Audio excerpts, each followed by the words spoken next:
வணக்கம் my dear drama lovers, welcome back to M drama glimpse. இந்த week நம்ம பார்த்துக்கிட்டு இருக்கிற அந்த ரிவெஞ்ச் லவ் ஸ்டோரி டிராமாவோட பார்ட் 6 தான் இந்த வீடியோ நம்ம பார்க்க போறோம். சோ வாங்க கைஸ், நம்ம இன்னைக்கு கதைக்குள்ள போகலாம். கடைசியா நம்ம ஹீரோவோட ஆன்ட்டி இறந்துருவாங்களா, இதை நினைச்சு நம்ம ஹீரோ ரொம்ப ஃபீல் பண்ணிக்கிட்டு இருப்பான். அதனால இப்ப அவங்க ஆன்ட்டிக்கு எங்க ஆக்சிடென்ட் ஆச்சோ அந்த இடத்துக்கே அப்படி கொஞ்சம் பூ எடுத்துட்டு போயிட்டு சின்ன வயசுல இந்த ஆன்ட்டி இவனுக்காக என்னென்னலாம் பண்ணாங்களோ அதெல்லாம் அப்படின்னு நினைச்சு பார்த்து நம்ம ஹீரோ ஃபீல் பண்ணிக்கிட்டு இருப்பான். அது மட்டும் இல்லாம இவனோட பழி வாங்கணுங்கிற எண்ணத்தினாலதான் இப்ப அவனோட ஆன்ட்டியும் இறந்து போயிட்டாங்க அப்படிங்கிற மாதிரி எல்லா பிளேமையும் அவன் மேல போட்டுக்கிட்டு நம்ம ஹீரோ ரொம்ப ஃபீல் பண்ணுவான். ஆனா இத பத்தியே நினைச்சு நம்ம ஹீரோ அப்படியே டிப்ரெஸ் ஆகி அதே இடத்துல மயங்கி விழுந்துருவான். அப்புறம் நம்ம ஹீரோயின் தான் டக்குன்னு பார்த்து அவன் ஹாஸ்பிட்டல்ல வந்து திரும்பி அட்மிட் பண்ணுவான். பட் ஆனாலும் ரொம்ப நேரம் ஆகியும் நம்ம ஹீரோ இன்னும் அன்கான்சியஸ்னஸ்ல தான் இருப்பானா. இதை பார்த்து நம்ம ஹீரோயின் அப்படியே ரொம்ப ஃபீல் பண்ணிட்டு, நீ முடிக்க வேண்டிய வேலையை நான் இனிமேல் பாத்துக்கிறேன் அப்படிங்கிற மாதிரி அவ ஏதோ யோசிக்க ஆரம்பிப்பா.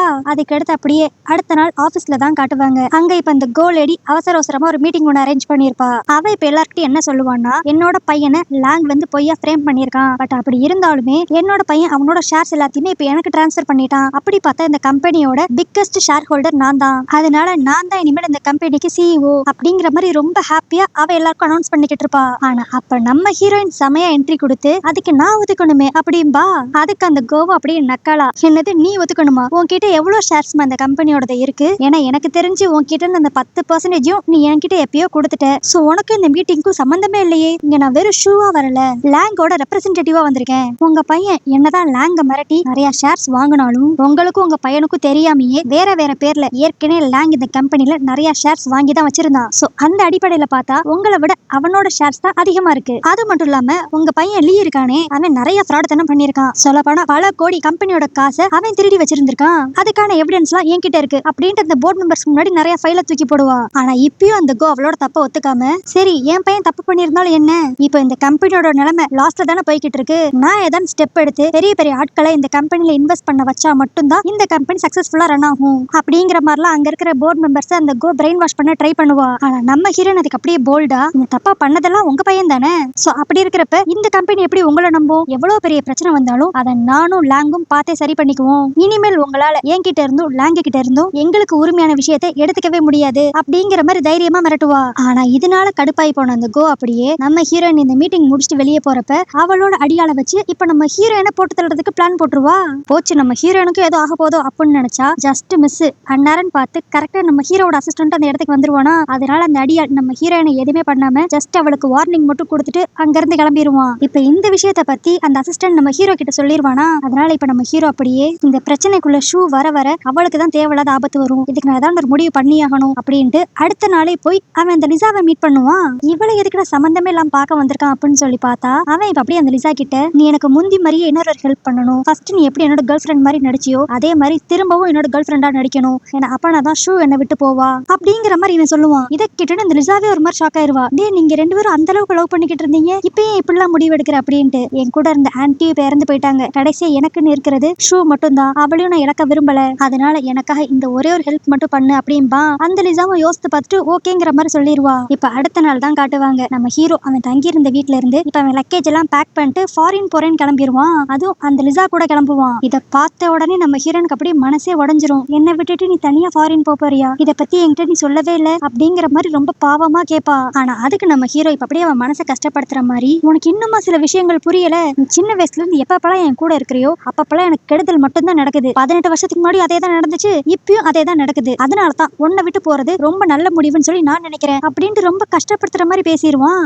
ஆனால் நம்ம ஹீரோயின், இல்ல இதெல்லாம் நீ சும்மா சொல்ற, என்ன சேஃப்டி படுத்தணுங்கிறதுக்காக பொய்யா இதெல்லாம் பேசுற அப்படின்பா. ஆனா அதுக்கு நம்ம ஹீரோ இப்ப அப்படி டக்குன்ட்டு லிசாவோட கையை பிடிச்சிட்டு, நான் இவ கூட இருக்கிறப்பதான் சேஃபாவும் இருக்கேன் நிம்மதியாவும் இருக்கேன், அதனாலதான் நான் இவ கூட அப்ராட் போறேன் அப்படின்றான். இப்ப இவன் லிசாவோட கையை பிடிச்சோனையுமே நம்ம ஹீரோயின் அப்படி டோட்டலா உடஞ்சு போயிருவா. பட் இருந்தாலும் அப்படி கெஞ்சி கதறி அழுவா, நீ மட்டும் இப்ப என்னை விட்டுட்டு போயிட்டேன்னா எனக்குன்னு இந்த உலகத்துல யாருமே இல்லை அப்படின்ட்டு. இதெல்லாம் கேட்கறப்ப நம்ம ஹீரோக்கும் ரொம்ப கஷ்டமா தான் இருக்கும். ஆனா அதெல்லாம் விட இவளோட சேஃப்டி தான் முக்கியம்னு சொல்லிட்டு அவன் நம்ம ஹீரோனை திரும்பி கூட பார்க்காம அப்படியே அந்த லிசா கூட போயிருவான். அதுக்கு அடுத்து இப்ப கொஞ்ச நேரம் கழிச்சு தான் காட்டுவாங்க. நம்ம ஹீரோ உண்மையிலே ஃபாரின் எல்லாம் போயிருக்க மாட்டான், இதே ஊர்லயே வேற ஒரு இடத்துல தான் தங்கி இருப்பான். இப்போ நம்ம ஹீரோயினையும் இவனையும் கொலை பண்ண வந்தவன் யாரு என்னன்னு தெரிஞ்சு கரெக்டா நம்ம கோவோட அடியால பிடிச்சிருவான். இப்ப அப்படியே அந்த அடியால போட்டு நம்ம ஹீரோ மிரட்டுவான். இது எல்லாமே நீ உன்னோட பொண்ணோட ஆபரேஷனுக்காக தான் பண்ணு நல்லாவே தெரியும், அந்த ஆபரேஷனுக்கான செலவை நான் பாத்துக்கிறேன், நீ பண்ண வேண்டியதெல்லாம் போலீஸ் கிட்ட போய் சரண்டர் ஆகிறது மட்டும் தான், ஏன்னா உன்னோட தப்புல எல்லாத்துக்கும் அந்த கோக்கும் பங்கு இருக்கு, அதனால ஒன்ன வச்சே அவளை நான் ஈஸியா உள்ள அனுப்பிச்சிருவேன் அப்படிங்கிற மாதிரி நம்ம ஹீரோ இங்க பிளான் போட்டுக்கிட்டு இருப்பான். இதுவே இன்னொரு பக்கம் ஆபீஸ்ல நம்ம ஹீரோயினை தான் காட்டுவாங்க. அவ இப்ப ஹீரோ தன்னை விட்டுட்டு போயிட்டான் அப்படின்னு நினைச்சு ரொம்ப ஃபீல் பண்ணிக்கிட்டு இருப்பாளா. இதெல்லாம் பார்த்து நம்ம ஹீரோட அசிஸ்டன்ட்டுக்கு மனசே கேட்காது. அதனால அவன் அப்படியே போய், மேடம் நீங்க நினைக்கிற மாதிரி லாங் ஒன்னும் அப்ராடுக்குலாம் போகல, இங்கதான் இருக்கான் அப்படிங்கிற எல்லா விஷயத்தையும் சொல்லிடுவான். இது தெரிஞ்சுன்னு நம்ம ஹீரோன் இப்ப அப்படியே ஸ்ட்ரைட்டா நம்ம ஹீரோவை தேடி தான் போவா. இதுவே இன்னொரு பக்கம் நம்ம ஹீரோவை தான் காட்டுவாங்க. அவன் தான் இப்ப அந்த கோவோட அடியால அவன் கண்ட்ரோல்ல வச்சுக்கிட்டான்ல. ஆனா அப்பதான் அந்த அடியால ஒரு பெரிய விஷயத்தையே சொல்லுவான். என்னன்னா நம்ம கோக்கே ஒரு பெரிய பாஸ் ஒருத்தர் இருப்பான்ல, அவனுக்கு எதுவும் பிரச்சனை வந்துடக்கூடாதுங்கிறதுக்காக இப்ப கோவே போட்டு தள்ளுறதுக்கு பிளான் போட்டிருப்பான். அதுக்காக கோ யூஸ் பண்ற கார்ல பாம்பு செட் பண்ணிருப்பான். இப்ப இந்த விஷயம் நம்ம ஹீரோக்கு தெரிஞ்ச உடனே அவன் கோவை காப்பாத்துறதுக்காக வேகமா போவான். ஏன்னா நம்ம ஹீரோவை பொறுத்த வரைக்கும் என்னதான் பழி வாங்கணும்னாலும் அவன் கோ செத்து போகணும்னு நினைச்சிருக்கவே மாட்டான். அவ பண்ண தப்பெல்லாம் போலீஸ் கிட்ட சொல்லி அவளை அரெஸ்ட் பண்ண வைக்கணும் அப்படிங்கிற மாதிரி மட்டும் தான் அவன் நினைச்சிருப்பான். அதனால வேகமா இப்ப அப்படியே கோ இருக்கிற இடத்துக்கு தான் போவானா. அங்க பார்த்தா கரெக்டா அந்த கோ கார் கிட்ட வந்து கார் ஆன் பண்ற அளவுக்கு வந்துருவா. இப்ப கரெக்டா நம்ம ஹீரோ அந்த இடத்துக்கு வந்துட்டு கார்ல பாம்பு இருக்கு அப்படிங்கிற மாதிரி கோ கிட்ட சொல்ல வருவான். ஆனா அண்ணாரன் பார்த்து நம்ம ஹீரோவை தேடிட்டு நம்ம ஹீரோயினும் இந்த இடத்துக்கு வந்துருவா. இப்ப இவ்வளவு இந்த இடத்துல பார்த்தோனையும் நம்ம ஹீரோ ரொம்ப பயந்து போய் அப்படியே ஹீரோயினை நோக்கி ஓடி வந்துகிட்டே, உன் காரை ஆன் பண்ணிராத கோ, அதுல பாம்பு இருக்கு அப்படிங்கிற மாதிரி கத்துவான். இதை கேட்ட உடனே அந்த கோ ஒரு பக்கம் ஓடிடுவா. நம்ம ஹீரோவும் ஹீரோயினும் சேஃபா இன்னொரு பக்கம் வந்து நின்றுவாங்க. அப்ப நம்ம ஹீரோயின் அப்படியே கண் கலங்கினாப்ல, என்னை பத்தி நீ கவலைப்படுற மாதிரி தானே உன்னை பத்தி நானும் கவலைப்படுவேன். சந்தோஷத்தை மட்டும் ஒன்னா ஷேர் பண்ணிக்கணும்னு நினைக்கிறது லவ்வே கிடையாது. எவ்வளவு பிரச்சனை வந்தாலும் நான் உன் கூடயே இருக்கணும்னு ஆசைப்படுறேன். தயவு செஞ்சு என்ன தள்ளி போன்னு மட்டும் சொல்லிடாத அப்படிங்கிற மாதிரி ரொம்ப கெஞ்சி கேப்பா. இவ இப்படி அழுகிறத பார்த்தோன்னு தான் நம்ம ஹீரோக்கு ஒரு விஷயம் புரியவே செய்யும். நம்ம இவளுக்கு நல்லது பண்றோம்னு நினைச்சிட்டு திரும்ப திரும்ப இவளை ஹர்ட் பண்ணிக்கிட்டு இருக்கோம் அப்படிங்கிற மாதிரி யோசித்தவன் இப்ப அப்படியே டக்குன்னு நம்ம ஹீரோயின் ஹக் பண்ணிட்டு, இனிமேல் நான் உன்னை என்னை விட்டு போக சொல்ல மாட்டேன் அப்படிங்கிற மாதிரி கியூட்டா ஹக் பண்ணி அதே இடத்துல திரும்பி ஒன்று சேர்ந்துருவாங்க. அதுக்கடுத்து அப்படியே அடுத்த நாள் தான் காட்டுவாங்க. நம்ம ஹீரோயின் இப்ப தனியா போய் ஒரு போர்ட் மெம்பரை மீட் பண்ணுவா. அவர் அப்படியே நம்ம ஹீரோயின் கிட்ட ஒரு ஃபைலை கொடுத்து, இதை உங்க அப்பா அவர் சாகிறதுக்கு முன்னாடி என்கிட்ட கொடுத்தாரு. இதுலதான் கோ பண்ண எல்லா ஃப்ராடுத்தனமான வேலைக்கான எவிடன்ஸும் இருக்கு. இதை உங்க அப்பா சாகிறதுக்கு முன்னாடி கலெக்ட் பண்ணிட்டாரு. இத்தனை நாள் இது என்கிட்ட தான் இருந்துச்சு. ஆனா இது மட்டும் வெளியே ரிலீஸ் ஆச்சுன்னா கோக்கு மட்டும் பிரச்சனை இல்ல, இந்த கம்பெனியை மொத்தமா திவாலாகிறதுக்கு கூட வாய்ப்பு இருக்கு. அதனாலதான் இதை பத்தி நான் வெளியே சொல்லவே இல்லை. ஆனா இப்ப நடக்கிற பிரச்சனை எல்லாத்தையும் பார்த்தா இந்த ஃபைல் போலீஸ் கிட்ட போறதான் கரெக்டா இருக்கும்னு எனக்கு தோணுது. அதனாலதான் உன்கிட்ட இதை கொடுக்குறேன் அப்படிங்கிற மாதிரி அந்த ஆள் சொல்லுவாரு.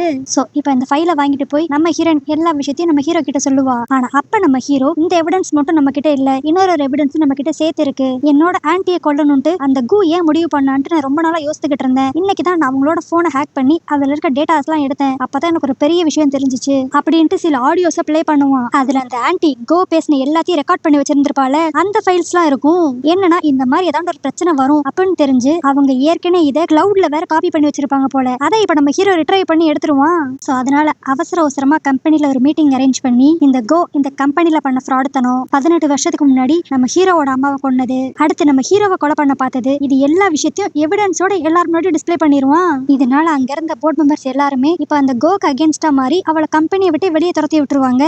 சோ இப்ப கடைசியா நம்ம ஹீரோ ஆசைப்பட்ட மாதிரியே இந்த கோவோட தப்பெல்லாம் எல்லாருக்கும் தெரியற மாதிரி பண்ணியாச்சு. சோ நம்ம ரிவெஞ்சும் ஃபுல்ஃபில் ஆயிருச்சு அப்படின்ட்டு அவன் நம்ம ஹீரோயின் கூட ரொம்ப லவபிளா இருந்து அவளுக்கு ரிங் கொடுத்து ப்ரப்போஸ் எல்லாம் பண்ணுவான். சரி ஓகே, எல்லாம் நல்லபடியா போகுது, கதை முடிஞ்சு அப்படின்னு சொல்லி பார்த்தா இப்ப இவங்க 2 பேரும் சந்தோஷமா இருக்கிறத அதே இடத்துல நின்று அந்த கோ ஒரு மாதிரி வில்லத்தனமா பாத்துக்கிட்டு இருப்பா. என்கிட்ட இருந்து நீங்க எல்லாத்தையும் எடுத்துக்கிட்டீங்க, அப்படி இருக்கிறப்ப நான் உங்களை மட்டும் சந்தோஷமா இருக்க விட்டுருவேனா அப்படிங்கிற மாதிரி நம்ம ஹீரோயினை பார்த்துட்டு வில்லத்தனமா ஏதோ பிளான் போடுவா. அப்பன்னு பார்த்து நம்ம ஹீரோக்கு ஏதோ ஒரு போன் வர, அவன் நம்ம ஹீரோயினை விட்டு கொஞ்சம் தள்ளி போவான். திரும்பி வந்து பார்த்தா அந்த இடத்துல நம்ம ஹீரோயின் இருக்க மாட்டா. அப்ப அப்படியே அந்த கோ நம்ம ஹீரோக்கு மெசேஜ் பண்ணி விடுவா, உன்னோட அருமை காதலி என்கிட்ட தான் இருக்கா, நீ மட்டும் போலீஸ் கிட்ட போனேன்னா அவளை உயிரோடையே பார்க்க முடியாது, நம்ம 2 பேருக்கும் தீர்க்க வேண்டிய கணக்கு நிறைய இருக்கு, அதனால நான் சொல்ற இடத்துக்கு வந்துரு அப்படின்ட்டு இப்ப நம்ம ஹீரோ ஒரு இடத்துக்கு வர சொல்லுவா. இதுவே இன்னொரு பக்கம் நம்ம ஹீரோயினை தான் காட்டுவாங்க. அவளை இப்ப அந்த கோ ஒரு பாலடைஞ்ச பில்டிங்ல கட்டி போட்டு வச்சிருப்பா. இது மட்டும் இல்லாம நம்ம ஹீரோயின் பக்கத்திலே ஒரு பாம்பு வேற செட் பண்ணி வச்சிருப்பா. நம்ம ஹீரோயின் இப்ப அப்படியே கத்துவா, தப்புக்கு மேல தப்பு பண்ணிக்கிட்டு இருக்கீங்க, ஏற்கனவே நீங்க பண்ண தப்புக்கு தான் போலீஸ் உங்களை தேடிக்கிட்டு இருக்கு, இன்னும் பெரிய தப்பு பண்ணி நீங்களே உங்க வாழ்க்கையை கெடுத்துக்காதீங்க அப்படிங்கிற மாதிரி நம்ம ஹீரோயின் கத்திக்கிட்டு இருப்பாளா. ஆனா அதுக்கு அந்த கோ அப்படி நம்ம ஹீரோயினை தொட்டு பார்த்துட்டு, நான் சின்ன வயசுல இருந்தே நீ வளர்றத என் கண்ணு முன்னாடியே பாத்திருக்கேன், நான் உன்ன ஒரு மகமாரி தான் ட்ரீட் பண்ணணும்னு நினைச்சேன், ஆனா நீ நடந்துகிட்ட விதம் இப்ப உன்னை இந்த நிலைமைக்கு ஆளாக்கி இருக்கு, உன்ன மாதிரியே தான் உங்க அப்பாவும் ரொம்ப துளுனா, அதனாலதான் அவனோட கதையும் முடிக்க வேண்டியதாயிருச்சு அப்படின்பா. இதை கேட்டோன்னே நம்ம ஹீரோனுக்கு செமையா ஷாக் ஆயிரும். ஏன்னா இத்தனை நாள் வரைக்கும் அவன் என்ன நினைச்சுக்கிட்டு இருந்திருப்பானா, அவங்க அப்பா ஹார்ட் அட்டாக்ல இறந்துட்டாரு அப்படிங்கிற மாதிரிதான் அவன் நினைச்சிருப்பா. ஆனா இந்த கோவும் அவளோட பையன் லீயும் சேர்ந்துதான் நம்ம ஹீரோனோட அப்பாவுக்கு ஏதோ தப்பான சில டேப்லெட்ஸ் கொடுத்து அது மூலியமா அவருக்கு ஹார்ட் அட்டாக் வர வச்சு போட்டு தள்ளி இருப்பாங்க.